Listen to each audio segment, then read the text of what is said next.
Okay.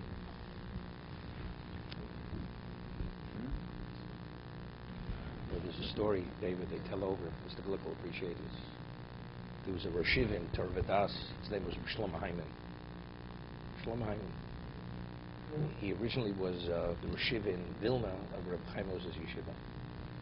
And Mr. Mendelovich was looking for Rosh Yeshiva, and he wrote a letter to Reb Chaim Ozer, and he suggested that Reb Shlomo Hyman should come to America. And he came to Rosh Yeshiva in Torvadas. So he was giving a shiur, and he had one student at the shiur.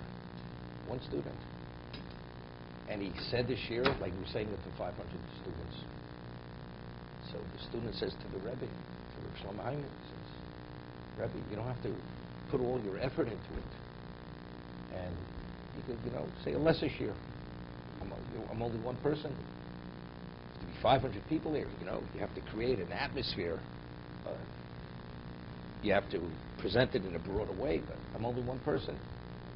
So Shlomo Hyman said to him, he says, you realize one person can be the equivalent of 500 people. Because if you're impacted as a result of what I say, you're going to raise your family differently, and you're going to interact with other Jews differently. So therefore, even one Jew is the equivalent of 500 people. This is what Shlomo Hyman told this one student. Okay? So the breadth and depth of the shiur is no difference whether the table's full this morning or not. It doesn't make a difference. Okay. Okay.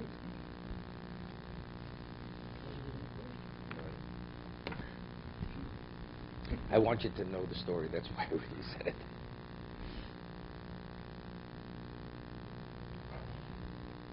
Okay. We left off at the two dots. The second two dots in Chov Zayin and Aleph 27a. Iboilu. Sode b'mechu metalton b'matona. We speak of Kinyan Agav. He's selling the field, and he's transferring through the selling of the field. He wants to transfer movables which are being gifted. So there, we said earlier that although the kinyan, the transfer, the method of transfer for fixed property is not effective for movables, but if they're done simultaneously, they are. The pasuk we quoted before to learn the law of Kinyan Agav is speaking into both within the same context. The father gave cities with the contents to the son. The king was Yehoshaphat. He had given the cities. He was the king, and he was Melech Yehuda. He had given the cities to his children, which contained movables. So the city is being given as a gift, and the what? And the movables are given as a gift. But what about if they're not on the same level? The city is being transferred as a transaction, as a sale, and the movables are given as a gift. Maybe if they're not within the same context of transfer, maybe each one needs its own independent kinyan. So the transfer of the property would not be sufficient for the gift. Okay? That's the question. Toshma. Now, the Gemara is going to prove, what about when you rent something? If I rent a piece of property, renting a property is what? That's called mecher. Because I'm giving you the rights, although it's only for a period of time, but factually, I'm transferring my rights. A person owns something, he owns it from now, he owns it forever. When I rent it to you, the renter is acquiring the rights for the period of time that the owner is allowing him to take possession. But and he's paying for it. So that's the equivalent of a sale. Because the proof we're going to bring is from a case where Rabbi Gamliel had rented the location of the Maser to what? To Rabbi Yeshua. And we said earlier, how did he transfer the Maser? With Kinyan Agav. That's how we transferred it. So we have the property, he was rented with money, and so what? The property is equivalent of a sale, and the tithe that he's given to Rabbi Yeshua is a gift, because he doesn't have any financial ownership in it. He's not paying for it. Rabbi Yeshua is not paying for it. So if that's the case, we have a model of what? That the property is a sale, and the movable is given as a gift. Toshma, Isishani Osid Lomud. The 10% which I will measure out, Nosen Yeshua Makomo Muskarlo. And its location is rented to Rabbi Yeshua. And he took money from Rabbi Yeshua. Shmamino, so we have a conclusive proof that if they're not both on the same level, one is a sale and one is a gift, you're able to transfer the movable with the act of acquisition, which is considered a sale. Right? Shmamino.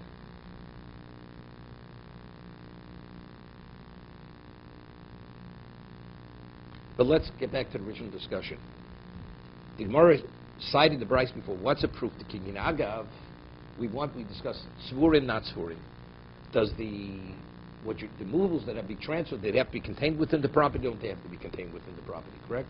So we cited the Bryce, where Rabbi Gamliel, that over there it seems to be the Maser Rishon had to be contained within the location which was transferred to Rabbi Yeshua. So the Gemara said there was no proof from there that you need Svurim.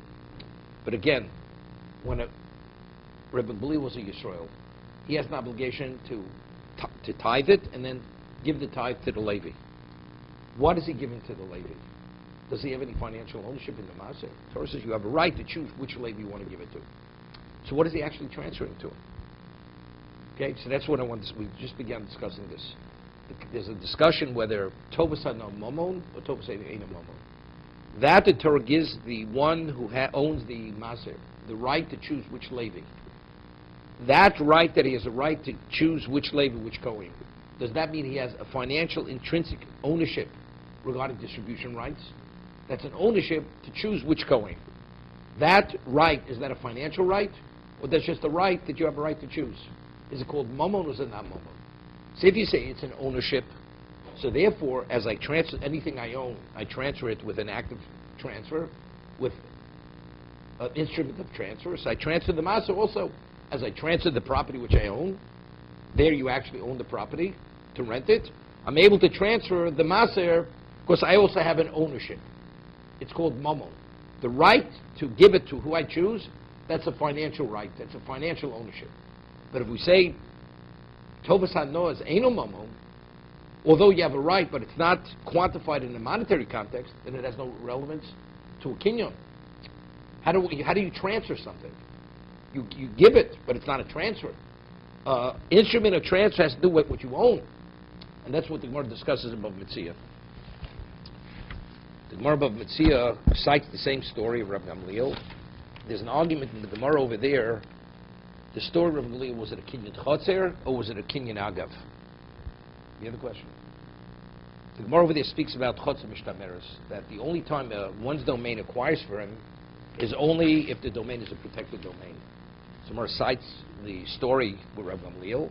He was on the boat with Rabbi Shua and Rabbi Akiva, and he had transferred the ownership rights to the location to Rabbi Yeshua. Then he transferred the Maser to Rabbi Yeshua. So the Gemara says, but if one needs Chotzer Mishtameres, it has to be a protected domain. Rabbi Yeshua wasn't there, and it was the domain which was within the domain of Rabbi Yeshua's family, of Rabbi Gamliel's family. So if that's the case, how did it acquire? That's the Gemara's question.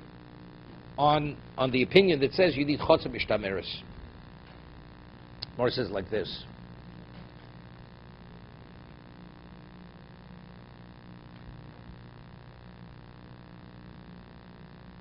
Esei Rababa Ba'ula. So what happens if it's not a Chotzer Mishtameres? What happens if it's not a protected domain? What happens if it's not a protected domain? What happens if you're standing right by the field and something falls into your domain, but you're there? So though in terms of the domain itself, it's not enclosed with a fence, but if you're standing there, it's sufficient. Why? Because just as your hand, if something's put into your hand, you acquire it, because your hand is associated with your body. Identically, when you're standing next to your domain, your chotzer, the chotzer is an extension of yourself. Therefore, you acquire. So the Gemara has a question. Eisiv Rababa L'Ula, Maser Gamliel Zaken B'Shei Yibom B'Sfino. Ober Rabbi Gamliel, Isur Shani Osed Lomod Nosen LiYoshua U'Makom Muskalo. Our Gemara. The Isur. Echod Shani Osed Lomod Nosen L'Akiva Ben Yosef K'dei Sheyiskabod L'Aniyim Kum Muskalo. So Gemara has a question. This is Rabbi Abba's question to Ula. V'chi Rabbi Yeshua, Rabbi Akiva, b'tzad Sodeu, Sharon Gamliel, who you owned him? How could the domain acquire on behalf of Rabbi Gamliel, on behalf of Rabbi Yeshua, on behalf of Rabbi Akiva? Were they standing alongside their domain? It's not a protected domain. If it was their domain and it's enclosed, okay, I transferred that domain. So that domain is fully protected on your behalf. But over here, where's the Maser located? It's in one small area within the domain of Rabbi Gamliel. So it's not protected for them.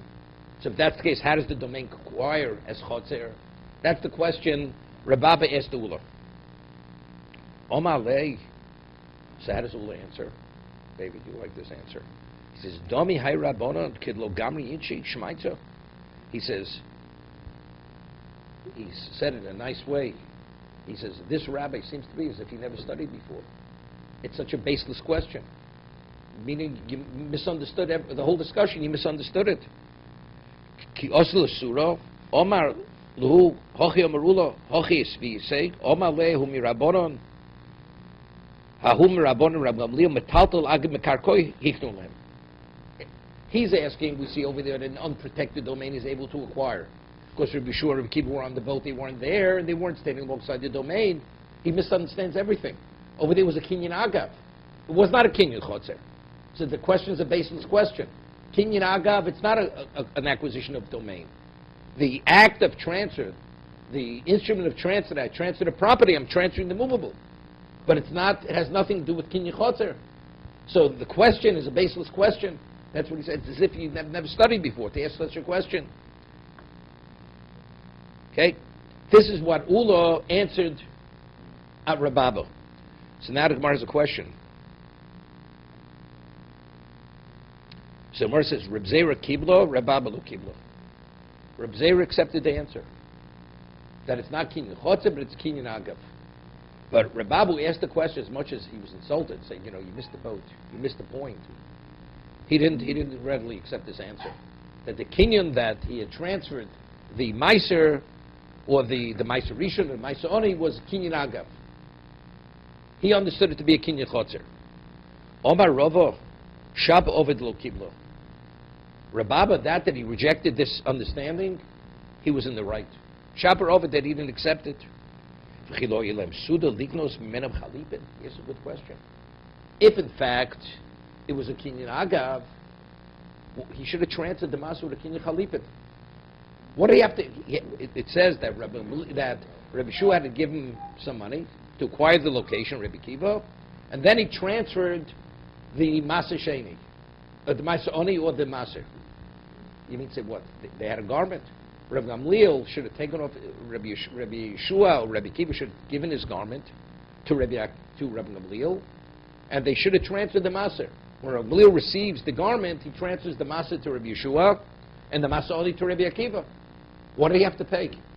Why did Rabbi Yeshua and Rabbi Akiva have to give a shavet pruta, something of value to acquire the location? They should. He says they didn't have a garment to do kinyan chalipin. That's Rava's point. So what's the answer? You know what the answer is? This is phenomenal. This is Rava.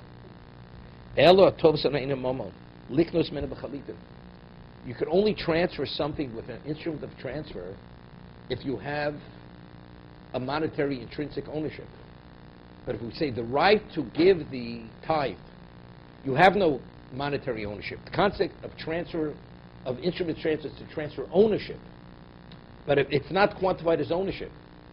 So chalipin, you cannot transfer it through chalipin, because it's only monetary ownership can be transferred through an instrument of transfer. But if Rabbi Gamliel has the right to choose the Kohen or the Levi or the Oni, which one I choose to give it to, is not considered, it's not quantified as an intrinsic, as a monetary ownership, has no relevance to an instrument of transfer. So therefore, the only way it could be transferred is how? I'm giving you the domain. Now, you being the Levi, you received it. Of course, it's in your hand now. It's like I put the Maser Rishon in the hand of the Levi, or the Maser Oni in the hand of the poor man. This is what Rav is saying to defend Rababa's question. That's why he rejected it. Since it's clear that Tovas Hano is Eino Momo, that his right to choose the Kohen it's not quantified as a monetary interest. Because if it was What did he have to take money from Rabbi Akiva and Rabbi Yeshua? To transfer the domain. He could have directly transferred the Maser with the Kinyan Chalipin. Why didn't he? The answer is, because you have no intrinsic, it's not a monetary ownership. So if that's the case, Kinyan Agav has no relevance to it. Kinyan Agav is an instrument of transfer. How could I transfer something which is not considered that I own it? It's not called ownership. It's phenomenal, what Rav is saying. Yeah? Okay,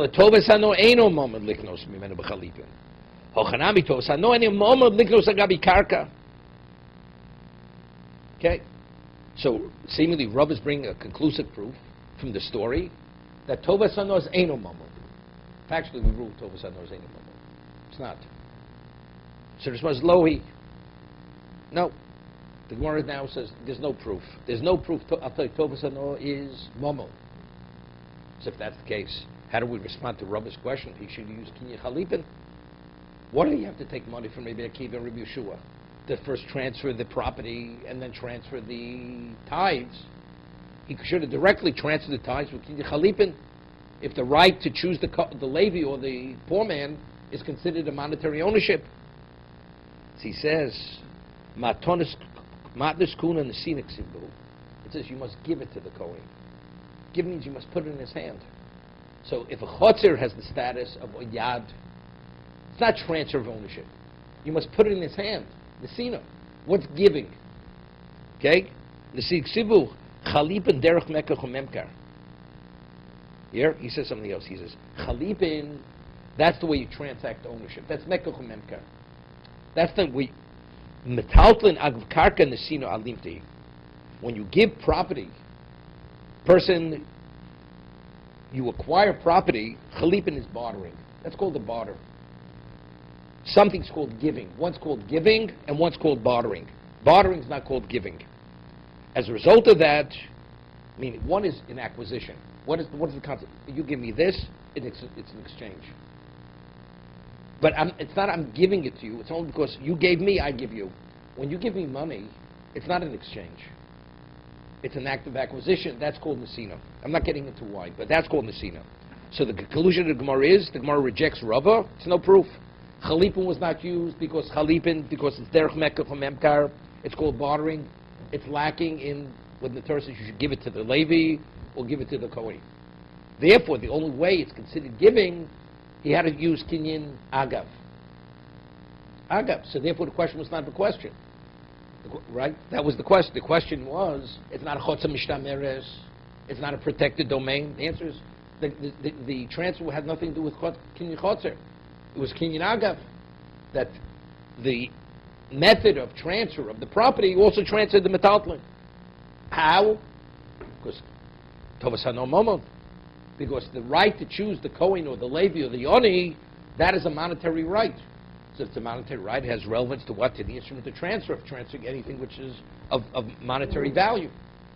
So that's classified as something of monetary value to the Yisrael who distributes the tithe. Okay? That's the Gemara.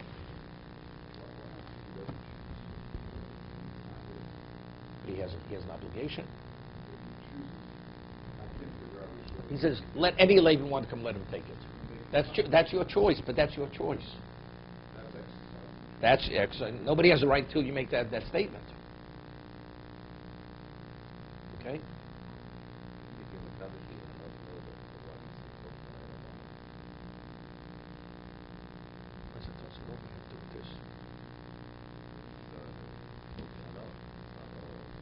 No. Anything that you pay a Shevet Pruta for. Look, you owe me money. You owe me money. I have a lien. You're willing to pay minimally a penny for me to waive the loan. So I'm giving you something which is a Shevet Pruta. There I'm giving you. There I'm actually giving you Shevet Pruta. That's not a transaction, right? You owe me money. Rekod lefone. We had dance before me. I'm giving you a service. The service is a Shevet Pruta. I'm giving you something. No, here we're talking about kinyonim. What could you transfer with an instrument of transfer? The concept of instrument of transfer is that's transferring ownership. It's not classified as ownership. Ownership means monetary ownership. You have no monetary ownership. So what are you transferring? Okay? But we brought a proof.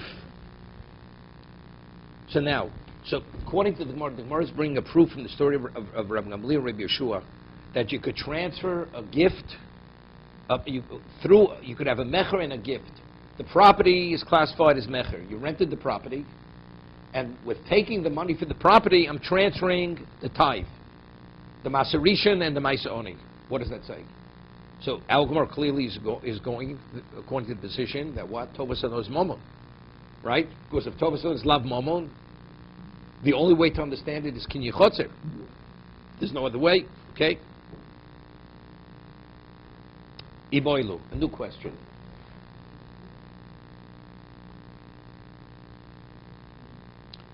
Sode le'echor u'b'talta la'acher. This is a much more difficult question. You take money from Reuven his money for a field, and he says, when I take the money for the field, I'm transferring the field to Reuven, and the metaltlin and the movables to Shimon. Shimon gave no money. You understand? Shimon did not give money. Reuven gave money for property. Now the owner of the property says, when I take the money for the property, I'm transferring the movables to Shimon. That's the question. Is it effective or is it not effective? You had a question? Now, of course, how does this question even begin? If you tell me the one who's acquiring the property is a shliach or zchiyah, he's taking possession on behalf of the third party, then the question is not a question either. Because the one who's acquiring the property is the equivalent of the one who's actually receiving the movables. And if he's not representing the third party, so if that's the case, so how did the movables, how were they transferred to the third party? Who's representing the third party in terms of receivership? You had a difficulty, David. And this is a machlokas. Rashi learns the case that he's transferring the property to Reuven, and simultaneously the movables are being transferred to Shimon, where Reuven's not representing Shimon. The Tosri Azokin, which is a commentary on Sadi Gemara, learns that when he transfers it to Reuven, Reuven is taking possession on behalf of the movables for Shimon. Zechiyah. So they ask him, the Tosri Azokin, if that's the case, what's the question? It's like you're transferring the same person. The same person who's acquiring the property is acquiring. It's like I go to the store and I buy something for myself. I buy two items for myself and for a friend of mine. So there's not a question. That's I'm the acquirer, and the result, the consequence of my acquisition, I'm transferring to the third party as a shliach. Okay, that's a question they ask in Tosri Azoki. But let's take a look at Rashi.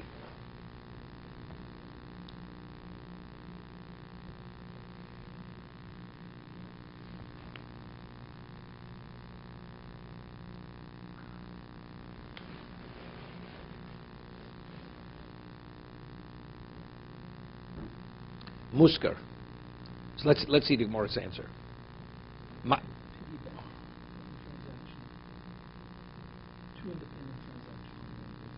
Yeah, but you have to. How does the recipient of the movables? How does he receive it? He's not involved in the transaction. Yeah, but how do we understand it? Okay. Well, the Gemara's going to prove that you can. And then the Gemara is going to say it's no proof. Listen to the proof. Toshma. Now, Rabbi Yeshua, he rented the property. He was the Levi. He was the recipient of the Maser Rishon, right? So they're the same party who's acquiring the property is acquiring the what? The movable, the Maser. Correct?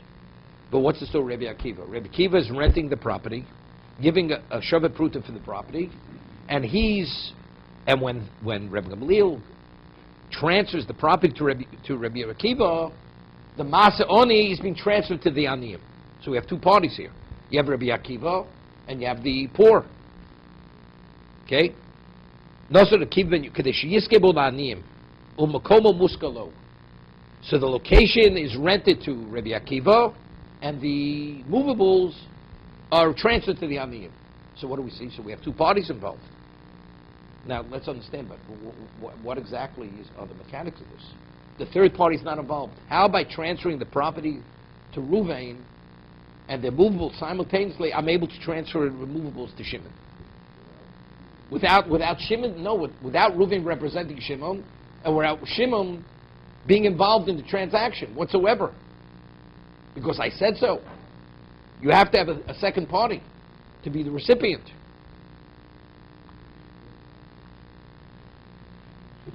Okay? Wait. The Gemara is going to show why, is going to answer what you're answering. Since Reb Kiva is the equivalent of the agent of the Aniyim, it's the same party. That's why it's not a proof. But what's even the consideration of the proof? We want to bring a proof. Or what is the basis for the question? We're posing a question here. If you transact something to one person, which is fixed property, and simultaneously movables to a third party, is it effective or not effective? What's even the basis for the question? How could it be transferred to the third party if the first party is not representing the third party? You use the word piggyback. But how? You have to have a recipient. Now, it's interesting. So I was thinking, there's a Rajba, there's a question. What exactly, why when you do an active acquisition, why does the active acquisition, the consequence, why does that cause a transfer? If I say, I want my book to belong to Shimon, and I swear I will give it to him, I want it to be his, and I'm good for my word, does the book transfer? It doesn't transfer. You need what we call a masa kinyan. You need an active transfer. You need an instrument of transfer, whether it's taking possession, whether it's giving money, whether it's writing a document. You need an instrument of transfer. Unless you write, you have a masa kinyan, it doesn't transfer. The question is why. Everybody agrees an instrument of transfer without gemiras das, without intent, is totally ineffective. A key element in the instrument transfer, you need gemiras das. You need intent. So if you need intent, why isn't intent independent of the act sufficient? Right? It's also not sufficient. Why is it not sufficient? Is it not sufficient because we say unless you do the act of transfer, we're concerned it may not be sufficient intent? Acting reveals intent. So if you already transferred it, that tells me you concluded in your mind you're willing to transfer. Otherwise you wouldn't give it to the person. You wouldn't have accepted the money from the person. You wouldn't give them the document to the person. So what is the act of transfer, the instrument of transfer? It's only a means to reveal intent. But really, in the actual act of transfer, there's nothing intrinsic in the act of transfer. Meaning, if society would agree there's a certain instrument of transfer, we come up with our own instrument of transfer. And that would be sufficient to indicate intent. It would be valid. Although the Torah does not recognize that kinyan. But if society would agree that this is a kinyan, meaning it reveals intent, it transfers. Why? Because what is the cause of the transfer? Intent. However, you need something which is binding, which holds to the person to relinquish his ownership rights. So entering into that reveals the intent of the person. That's one understanding. Or maybe no. It's a combination of both. Intent, regardless how blatant the intent is and how obvious the intent is, you still need the instrument. It's a combination of both. That's what the Torah says. You need an instrument of transfer. In addition, intent. Each one is bound on the other. There are two components to every transfer. There's the effect of the instrument of transfer. In addition, you need intent. Okay? There's a Rajba. The Rajba says, explains this. A person has a wife, has children. The clothing, the shoes of the wife and children, who do they belong to? Belongs to the husband. We're not talking about a wife brought in assets into the marriage. He provided, his wife purchases clothing for herself and for the children. All that clothing, who do they belong to? They belong to the husband. So, okay, now a person says, I consecrate all my possessions. It's Gemara Bava Kama. I consecrate all my possessions. So the Gemara says that all the possessions are consecrated except for the personal effect of his wife and children. Meaning their clothing, their shoes remain theirs. Now the question is why? So simply you understand, because we can say with certainty he's not going to leave his children and wife without anything. He excluded, although he didn't verbalize, he says, all my possessions, But it's understood, he clearly definitely did not mean all, it meant except for his wife's personal and children's personal needs. Okay? That's one understanding. The Rajba learns it differently. He says that since a man would not leave his wife and children naked without anything, it's clear that he transferred the ownership rights to his wife and children. It's no longer his. Therefore, was not included within the consecration. Not because it was an exclusion. He had transferred the ownership rights because we could say with absolute certainty that no man will leave his wife and children with nothing. Therefore, the intent was to transfer everything to them. But there was never a means of transfer. He never did an act of transfer. There was never an instrument of transfer. But because over there, the intent is so blatantly clear that he wants it to be theirs, that's sufficient to bring about the transfer. At the time of the declaration of consecration. He never gave it to them. No, originally they were his. No, originally they were his. Until the act of consecration, everything is his.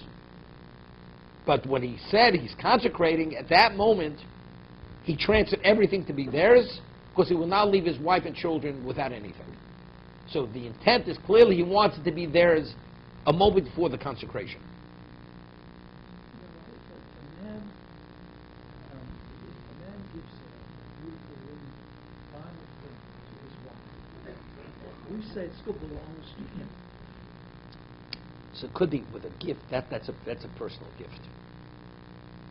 We say the clothing belongs to him. It's different because, see, a ring, that's something which is hers. You give it to her, that's for her to cherish. Clothing is not you cherish clothing. Right? Right? Your clothing is to clothe you. Right? Just to accommodate you. This is something you cherish. No, I'm just, a diamond ring could be, I mean, it's questionable. Could we say it's the equivalent of saying, if a husband gives something to a wife that says, I have no financial interest in what I give you, then he has no financial interest. But if he just gives her anything, her pots and pans, they belong to the husband. They don't belong to the wife. Because he owns all the assets of the household. Here's my question. If a man automatically, a woman doesn't come into the marriage with anything, right? And so a man now gives certain things to his wife during the course of the marriage. You're saying he owns these things. Correct. If he gives them to her as a gift, doesn't it automatically spring back to him? No. How does he relinquish himself? Because as a gift, no. Because it only springs back because if I want to give you a gift and you don't want to take the gift, as much as I want it to be yours, I put it in your hand. For acquisition, you need intent. When the husband says, I want it to be your gift, it's not like Mashakona Ever Kona Rabbo. We discussed this earlier. Is the hand of the slave the hand of the master? So therefore he's not independent. Or no, we say he's independent, but it normally goes back. That's only if the master would want it back. But if the master says, I want it to be yours, or somebody gives him the gift that the master has no interest in the gift, cannot have an interest, then it remains the slave's. So the third part, the wife's father gives her a gift. I give you a gift that I want your husband should have. It's hers. Nobody argues that. Everybody agrees. How does that work? How does it She has transfer into his? because because it has limited. It has because the gifter said it cannot transfer. It can't transfer against the because it's their limitation on it. It's a limited gift. It can only transfer if we have a right to transfer it. And if the gifter has made no such stipulation, Then it transfers automatically. it's automatically transfers. It becomes the husband. Comes into her domain, It becomes the husband's. it becomes Correct. To be continued.